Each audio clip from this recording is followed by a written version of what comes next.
Continuamos en Foco Político con Carlos del Pozo a través de Ahora TV, Canal 3 Digital y Televisión Abierta. Estamos en todos los sistemas de cables de República Dominicana. Ustedes gracias este domingo por estar con nosotros.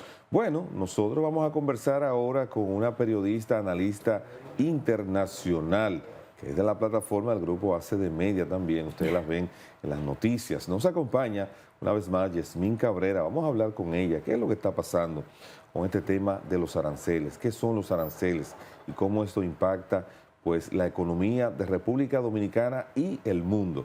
Buenas tardes, Yasmín, ¿cómo estás? Buenas tardes, contenta de estar aquí nuevamente en Foco Político en el día de hoy para hablar de un tema que tiene preocupado al mundo con mucha incertidumbre, principalmente por la impulsividad del presidente de Estados Unidos, Donald Trump, que viene con esta agenda proteccionista, impulsado por un asesor llamado Peter Navarro, que estuvo en la pasada administración, en la primera administración de Donald Trump, pero ahora tiene una influencia significativa. Recordar que Peter Navarro fue el primer republicano que cayó preso por apoyar a Donald Trump en el asalto al Capitolio por desacatar una de las órdenes de los jueces. Entonces, un fiel seguidor de Donald Trump. En esta ocasión, Donald Trump se llevó de Peter Navarro y, de hecho, él tenía una agenda más proteccionista inclusive. Entonces, cuando se empieza a hablar de los aranceles, en un inicio, lo que se pensaba era que se iba a poner aranceles recíprocos, que quiere decir el arancel que tiene ese país con Estados Unidos, además de contar con las barreras no arancelarias, que son las imposiciones que hacen en los países que ese producto que tú importas sea más costoso. Sin embargo, lo que se hizo fue una fórmula que fue muy criticada incluso entre economistas dentro de Estados Unidos. Donald Trump, en esa rueda de prensa, en el denominado por él Día de la Liberación, lo que hizo fue dividir el déficit comercial que Estados Unidos tiene con ese país entre las importaciones de este país, y él decía, como una medida benévola para mostrar un poco de gracia, lo dividía entre dos. ¿Qué pasa con esta fórmula? Que no se calcula, por ejemplo, lo que Estados Unidos gana en servicios, o sea, que eso iría en las exportaciones, o sea, lo que el país le ingresa en términos de turismo, consumo de restaurantes, entre otros. Además, el tema del déficit comercial es muy relativo, o sea, las economías se especializan, te puedes especializar en sectores de alto rendimiento en vez de especializarse en sectores que no te dan tanto a la economía, que no tienen tanto rendimiento. Además, muchas de esas importaciones de Estados Unidos son de productos intermedios para la fabricación final del producto. Y esto quiero ponerte como ejemplo el mismo Tesla. O sea, Tesla se produce en Estados Unidos. Elon Musk, el hombre más rico del mundo, que está encabezando DOGE, que es el Departamento de Eficiencia Gubernamental, ha tenido pérdidas con el tema de los aranceles. ¿Por qué? Porque algunos de los productos para el ensamblaje del Tesla vienen de Asia, viene de China. Igual con Apple. Apple tiene sede en Estados Unidos, Nueva York, pero Apple parte de su fabricación es de China. Claro. Y por eso que hace Donald Trump. Donald Trump exime luego esos productos, la computadora, el celular. El punto es que es insostenible y es un cambio, un terremoto en términos de comercio internacional. La postura de China, por ejemplo, ante esta decisión de Donald Trump, hemos visto que China se ha mantenido prácticamente impenetrable. Dice ya usted, le dice a Donald Trump, usted tomó su decisión, sobre la base de la decisión que usted tomó, a nosotros no nos llame para negociar nada.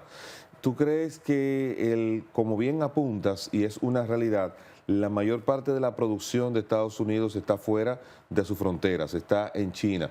¿Cómo esto pudiera repercutir entonces en ese consumidor final que de repente pues va a comenzar a experimentar probablemente incrementos en los precios? ¿Y qué pasaría con las fábricas de Estados Unidos? ¿Se quedarían en China o se irían a otras regiones? Bueno, el umbral del dolor de China es mucho más elevado porque estamos hablando de un sistema totalitario que no le importa a la opinión pública, que las elecciones no son democráticas, no son libres. Entonces puede aguantar un poquito más apelando al tema nacionalista, y de hecho parte de la propaganda que ha hecho es poniendo a su líder, Mao Zedong, y también en la Embajada de Estados Unidos, China pone a Ronald Reagan, presidente de Estados Unidos en la década del 80, en un famoso discurso hablando de los problemas que tiene una política proteccionista para el mundo. Y dice que es hora de repensarlo. China tiene mayor capacidad para aguantar, además ha intensificado sus mercados en el sudeste asiático, que de hecho parte de las importaciones de Estados Unidos, que no vienen de China, porque con el tiempo Estados Unidos ha disminuido su dependencia de Estados Unidos. Pero ¿qué ha hecho China? Sí. China ha puesto esa producción en el sudeste asiático, pero al final el propietario es China. O sea, no solamente Estados Unidos ha disminuido ese déficit comercial con China paulatinamente desde la primera gestión de Donald Trump, luego lo siguió Joe Biden, pero China lo que ha hecho estratégicamente es mover algunos de esos productos para poder entrar con menos impuestos a Estados Unidos. Porque ¿por qué Donald Trump también le pone impuestos a islas como Heard, que pertenecen a Australia y que no hay gente? Porque que lo que dice McDonald's, dice, bueno, lo que pasa es que van a relocalizar las fábricas en donde no hay impuestos.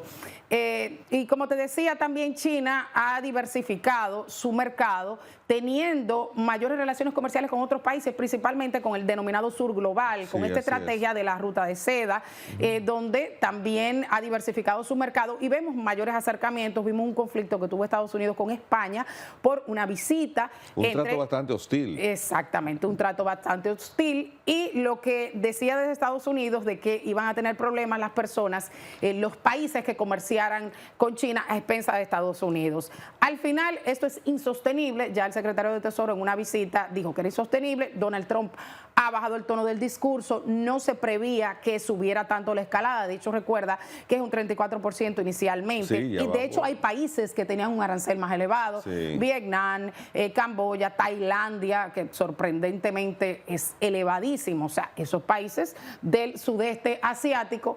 En América Latina la mayoría tenía un arancel base de un 10%, excepto Nicaragua, y hay otros países que no se le impuso arancel porque no tienen relaciones comerciales con Estados Unidos o ya están sancionados. El caso de Cuba, el caso de Rusia, el caso de Corea del Norte. Hay mucha preocupación si se mantiene esta escalada. ¿Por qué? Porque estos países manejan la mayor parte, una gran parte del comercio mundial, un 25-20%, pero también representan las dos economías más importantes en un 40%. Ya el Fondo Monetario Internacional ha bajado las previsiones de crecimiento económico, y también hay un temor de que China no puede consumir todo eso que produce. Claro. Entonces, ¿qué va a hacer con esa sobreproducción si no puede llegar a territorio estadounidense? O sea, si se encarece entre los consumidores estadounidenses, que inunde los demás mercados. Entonces, China tiene un aspecto que en eso yo también entiendo la postura de Donald Trump. O sea, China subsidia sus productores, China incide en el mercado local, y China devalúa su moneda con tal de que sus exportaciones sean más baratas. Además, está en la cláusula de las naciones, como nación subdesarrolladas dentro de la OMC, lo que le permite un trato más favorecedor. Bueno, yo no quiero que te me vayas sin que analicemos entonces el mercado local. República Dominicana, pues Donald Trump le estableció un arancel de un 10%, pero lo suspendió por 90 días. El gobierno dominicano ha respondido creando una comisión encabezada por el ministro de Hacienda y por el ministro de Industria y Comercio, dada la vocación que hemos visto en algunos de los gobiernos que hemos tenido en los últimos tiempos, de que negociaciones que se hacen con Estados Unidos terminamos perjudicados. El gobierno norteamericano ha esperado a esa comisión dominicana con una serie de quejas sobre, por ejemplo, productos como el queso, como productos como el etanol, como el acero. ¿Tú crees que a la postre pudiera resultarle más costoso al país desmontar los aranceles que tiene para poder negociar ese 10% con Estados Unidos? Mira, el presidente de Costa Rica, cuando en un inicio se hablaba de ese arancel de 10%, decía que si la marea subía y los barcos subías, estamos ante una nueva realidad, no estamos siendo afectados. O sea, en el término de que si es el arancel más bajito, de hecho, estaríamos siendo más competitivos que otros países. Habría que ver en qué rubros nosotros competimos con países del sudeste asiático, que son los países que tendrían los aranceles más elevados, y otros países de Centroamérica. Y países que están exentos de aranceles, el caso, por ejemplo, de México, sí, que sería... con el cual pudiéramos competir, más que el caso de Canadá, que ambos países están protegidos por un tratado de libre comercio y están exentos de sus aranceles, excepto en el caso de los vehículos, que le está afectando un 25%, y el acero y el carbón, que es para el mundo entero, pero que afecta directamente esas dos economías. Habría que ver las negociaciones que se llegue. Yo sí creo que... yo sí creo que pudiera eliminarse, porque si Donald Trump va a empezar a negociar con otros países con los cuales sí tiene déficit comercial, que con nosotros no lo tiene, entonces no va a dejar esa base de un 10% con lo que sí tiene superávit, o sea, y va a bajar significativamente. De hecho, ya ha dicho que muchos países se han acercado para hacer esas negociaciones, está hablando de unos 60 países, sí. De hecho el secretario de Estado ha viajado, el vicepresidente de Estados Unidos está viajando a la India y otros países para llegar a acuerdos significativos. Entonces yo sí creo que va a haber un cambio en términos de esos aranceles y debemos seguir en las conversaciones. La relación entre República Dominicana y Estados Unidos en este momento es muy buena. De hecho, vimos cómo se incluyó la visita del secretario de Estado de Estados Unidos, lo incluyó a República Dominicana como uno de sus principales destinos, y yo entiendo que sí, que en esa reconfiguración se van a bajar esos impuestos, ese 10%, no así con otros países que tienen superávit con Estados Unidos. Vamos a ver en qué finaliza esas negociaciones con China, que ya estamos hablando de un 145, un 125, después de empezar con un 34, sí. China responde con 84, Estados Unidos con un 125 y ahora elevarse a más de 3 dígitos. Finalmente hay otro elemento, China ha amenazado con salir a vender los bonos del Tesoro.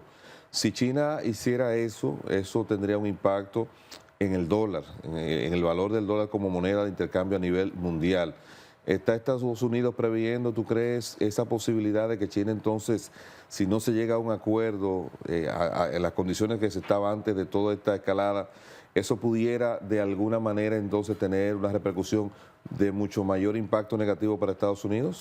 Mira, yo creo que uno de los principales factores que tomó en cuenta Donald Trump cuando echó para atrás sus medidas al margen de las críticas del Partido Republicano y de los empresarios que lo apoyaron fue el hecho de los bonos de la deuda, porque definitivamente hay muchos tenedores de deuda. De hecho, China es el segundo mayor tenedor de deuda de Estados Unidos, después Japón, pero Japón es un aliado. Sí, es un arma de negociación para China, no obstante, no creo que cumpla con esa amenaza porque afectaría su propia moneda y crearía desestabilización. O sea, no creo, es un arma de negociación, pero no necesariamente va a vender toda la deuda que tiene de Estados Unidos. Entonces ahí también, cuando tú ves que el dólar, por ejemplo, es la reserva mundial, y cuando tú ves que se compran tantos activos estadounidenses, entonces tú dices que tanto está afectando a Estados Unidos ese déficit. Entonces no se está tomando en cuenta como toda esta ecuación tan importante